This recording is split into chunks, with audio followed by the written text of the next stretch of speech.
Welcome back to Good Day Atlanta. He's a movie producer with a string of successful films, including the inspirational hit Miracles from Heaven.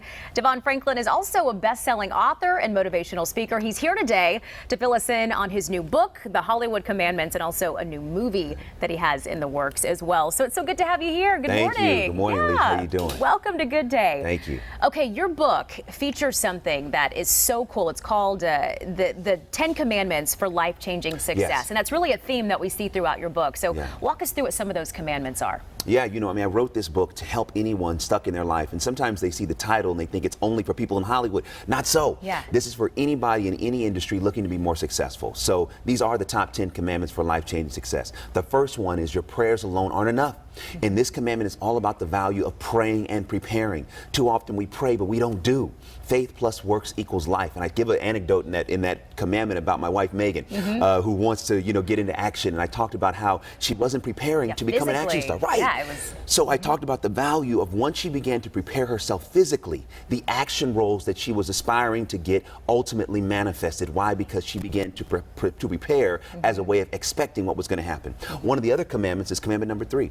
You have to carry a crown before you wear one. Yeah, it's a different way of thinking from how I think a lot of young people are today. Yes. They don't want to carry it before they wear it. And this is why I wrote this commandment, and this is why I'm so passionate about talking about this in the book, because we live in a selfie generation. Yeah. Everybody wants to put the camera on themselves, but I believe when you turn the camera to somebody else and say, what is your need and how can I meet it and how can I serve you? You prepare yourself to one day get the position that you're ultimately striving for, but it comes through service. Service never goes out of style. And right now you can transform your career by serving to the best of your ability. Too often we serve based on how we feel. If I don't like my boss today or I don't like my colleague, I will render service based upon what I like. And you can't do that, You can't do that. We got to give 100% at all times because it sets us up for where we're supposed to be.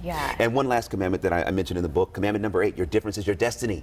Too often we want to exchange what makes us different for what makes us common. We have to own our difference, how we think, how we act, how we create, how we look. These are all the things that will contribute to ultimately where we're supposed to be. There have been too many years that I personally spent wishing, oh, I wish I was like this person or that person. But God was saying, no, own who you are. And as I began to do that, life began to change and success began to manifest. Sure, and help you get to where you are today. Oh, very much so.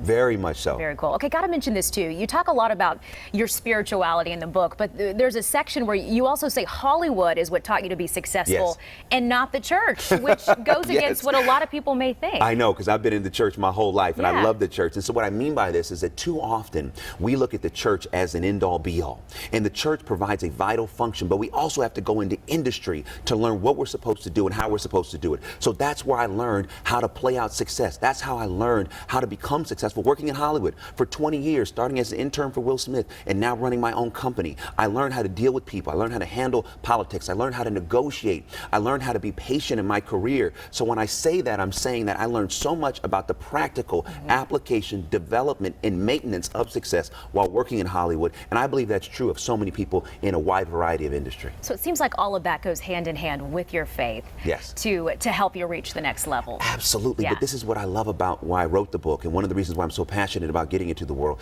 is because too often we look at faith as what we do on the weekend. But I look at faith as what we do 24/7, 365 days, 24 hours a day. Because faith, when we put it to work in our vocation, when we put it to work in our industry, it becomes practical. How do we absolutely use the power of faith when we believe that promotion is coming? But it may not be for years away, but we never give up on the value. At 18 years old, I started in Hollywood. I knew I was going to become a producer, but I didn't become a producer until 18 years later. Had to have every day faith, believing that one day it was going to come. 157,000 hours of preparation. Oh my goodness. 6,500 days. Wow. But the power of faith worked because ultimately what I believed was going to happen, happened. That's why I wrote the book, to encourage people. You can have faith and you can use your faith to propel your success without your success compromising your faith. And part of that success for you has been being a part of those movies. You're actually working on a project right now. What is it? It's called The Star. It's the animated story of the Nativity. It's the first faith-based animated movie since The Prince of Egypt, which came out over 20 years ago. Oh, so it's about time. It's about time. Yeah. And we have some incredible stars. We have Tyler Perry, we have Oprah Winfrey, we have Tracy Morgan, my we have goodness, Anthony who's who. Anderson, we got Kelly Clarkson, Stephen Yun, Gina Rodriguez. We have Mariah Carey that did the lead song for the movie, which just dropped on Friday, and the song is already tearing it up. It's amazing. Yeah. This film is so good. We also have Fifth Harmony and Kirk Franklin. Oh my goodness! Yes, Okay, yes. when is this coming out? November 17th. It comes out in theaters all across the country. Our hope is that this is the animated holiday event of the season because it really shows the real meaning of Christmas. Sure. The first Christmas through the animal's point of view. Okay, that looks amazing. You are like one of the most motivational people. I mean, I'm like, I just feel I can do anything, right? Yes, thank you. You can I'm and sure you will. people at home are walking away like that too. So keep in mind, Devon Franklin will be signing copies of his book, The Hollywood Commandments, tonight at 7 o'clock at Barnes & Noble on Caroline Street. It is such a pleasure to meet you. Thank you. Yes, Likewise. thank you for coming in. Thanks for having me. We got to have him come more often. Let's do My it. goodness. Coming up on Good Day Atlanta, we have our pet of